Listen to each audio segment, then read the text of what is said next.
예언서의 재발견. 여러분, 미래를 예측한다는 게 정말 가능할까요? 만약 2018년에 누군가 앞으로 5년 뒤 세상은 이렇게 변할 거다라고 구체적인 시나리오를 썼다면, 그리고 그 5년이 훨씬 지난 지금까지도 그 예언이 소름 돋게 맞아떨어지고 있다면 어떠시겠습니까? 오늘 소개할 책은 2018년에 출간된 미래학자 최윤식의 저서 앞으로 5년 미중 전쟁 시나리오입니다. 이미 결과가 나와버린 이 지난 예언서를 우리가 지금 다시 펼쳐보는 이유가 뭘까요? 그건 바로 이 세계를 움직이는 진짜 잔혹한 법칙이 이 안에 담겨있기 때문입니다. 제1장 예언의 적중 그리고 결론. 먼저 예언 성적표부터 까보죠. 저자는 당시 트럼프의 재선 확률을 51%로 봤습니다. 턱걸이 수준이었지만 어쨌든 트럼프가 재선에 성공하는 흐름 자체는 정확히 짚어냈습니다. 저자는 7가지의 방대한 시나리오를 분석한 끝에 아주 단호한 결론을 내립니다. 중국은 결코 미국을 앞지르지 못한다. 지금 돌아가는 미중 관계의 꼴을 보면 어떻습니까? 현재까지는 미국이 우위로 앞서 나가고 있다는 사실을 부정하기 어렵습니다. 제2장 통화전쟁, 현대판 공성전. 그렇다면 미국은 대체 어떤 방식으로 중국을 누르려는 걸까요? 바로 돈입니다. 여기서 금융계의 저승사자 조지 소로스가 등판합니다. 1992년의 검은 수요일을 기억하십니까? 소로스는 영국 파운드와의 약점을 간파하고 무차별적인 매도 공격을 퍼부어 영란은행을 항복시켰습니다. 단 하룻밤 만에 약 10억 달러, 우리 돈 1조 원 이상의 수익과 세계적인 악명을 동시에 얻었죠. 다만 지금은 형태가 조금 달라졌습니다. 통화 자체보다는 관세 폭탄, AI 반도체 칩 규제, 생물보안법 압박처럼 법과 규제라는 창을 든 현대판 금융 공성전으로 진화한 겁니다. 제3장 피 한 방울 없이 제국을 무너뜨린 석유. 이번엔 석유 전쟁입니다. 미국이 거대 제국 소련을 어떻게 피 한 방울 안 흘리고 해체했는지 그 디테일한 타임라인을 보시죠. 1983년 미국은 먼저 유럽에 압력을 넣어 소련산 천연가스 구매를 줄이게 합니다. 돈줄을 죄기 시작한 거죠. 그 다음 사우디와 손잡고 공급량을 4배나 늘립니다. 결과요? 1986년 유가는 배럴당 10달러까지 폭락합니다. 소련은 가만히 앉아서 연간 200억 달러를 날렸습니다.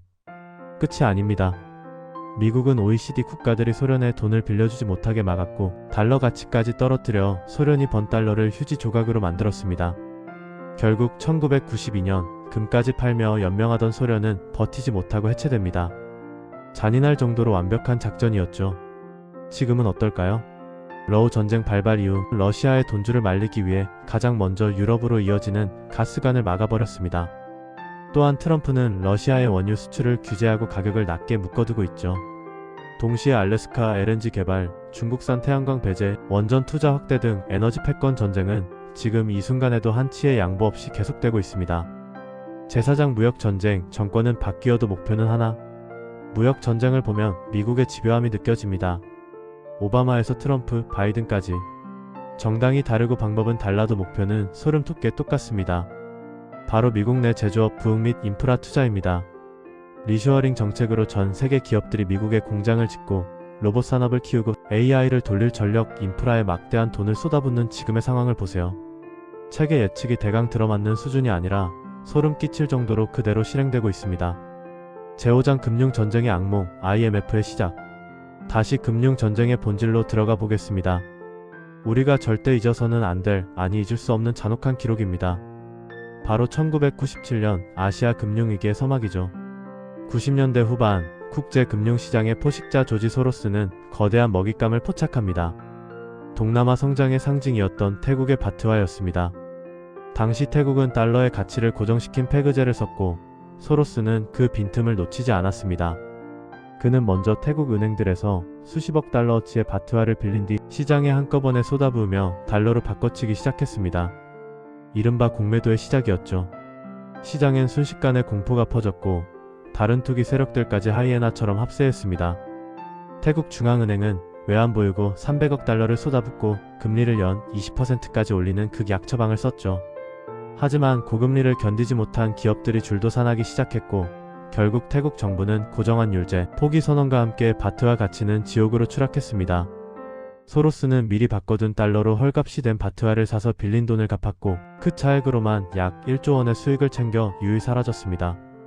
태국의 붕괴는 시작일 뿐이었습니다. 피 냄새를 맡은 거대 자본은 인도네시아와 말레이시아를 차례로 무너뜨렸고 마침내 그 칼날은 대한민국을 향했습니다. 금융 자본의 탐욕이 한 나라의 중산층을 어떻게 파괴하는지 보여주는 인류 금융 역사상 가장 시린 기록입니다. 제6장 섬뜩한 미래 시나리오. 6장에서 저자는 섬뜩한 시나리오를 경고합니다. 2040년 중국이 내부 문제로 터지기 직전이 되면 그 불만을 외부로 돌리기 위해 이웃 국가를 침공할 것이다. 이 대목을 읽으면 왜 자꾸 중국과 대만 사이의 전쟁 가능성이 겹쳐 보여 불안한 걸까요? 중국의 현재 행동을 보십시오. 2026년 중국은 역대 최대 규모의 훈련을 통해 대만 주요 항구를 가상 봉쇄하고 실사격을 감행하며 전례 없는 위협을 가하고 있습니다. 시진핑 주석은 신년사에서 통일의 당위성을 재확인하며 무력 사용 가능성을 시사했죠. 현재는 전면전보다는 대만을 경제적, 심리적으로 고립시키는 전략에 집중하는 모양새입니다. 이미 과거를 소름 돋게 맞춘 이 예언서가 이제 우리 앞에 다가올 미래까지 가리키고 있는 건 아닐까요? 오늘은 이 냉혹한 패권의 흐름 속에서 경제적 기회를 잡기 위해 우리는 과연 어떤 준비를 해야 할지 조용히 생각해보는 시간이 되셨으면 합니다. 지금까지 진하게 내린 지식 한 잔 북 에스프레소였습니다.